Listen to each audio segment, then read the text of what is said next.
નમસ્કાર મિત્રો, વિડીયોમાં તમારું સ્વાગત છે। જી હા મિત્રો, અત્યારે હાલ મોટા અને મહત્વના સમાચાર સામે આવી રહ્યા છે। તો મિત્રો, સમાચારમાં વાત કરીએ તો વડોદરા હાલોલ રોડ ઉપર કુમેઠા ગામ નજીક એક દારૂ ભરેલું પિકઅપ વાન અને ટ્રક વચ્ચે ગંભીર અકસ્માત સર્જાયો હતો। આ અકસ્માતમાં પિકઅપ વાનમાં ચાલકનું ઘટના સ્થળે જ મોત થયું હતું, જ્યારે તેની સાથે બેઠેલા ભાવનગરના બે યુવકો ગંભીર રીતે ઘાયલ થતાં તેમને સારવાર માટે હોસ્પિટલ ખસેડવામાં આવ્યા હતા।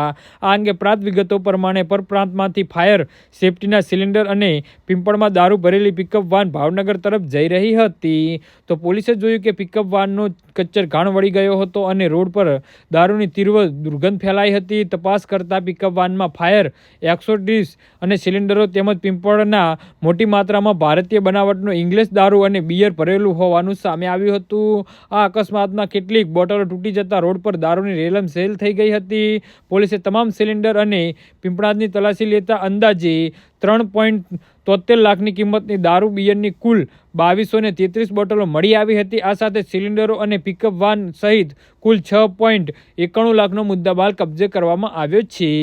જી હા મિત્રો, તો આના વિશે તમારું શું કહેવું છે તો નીચે અમારી કમેન્ટ બોક્સમાં જરૂરથી જણાવજો અને અમારી યુટ્યુબ ચેનલને સબસ્ક્રાઈબ કરવાની ભૂલતા નહીં। ધન્યવાદ।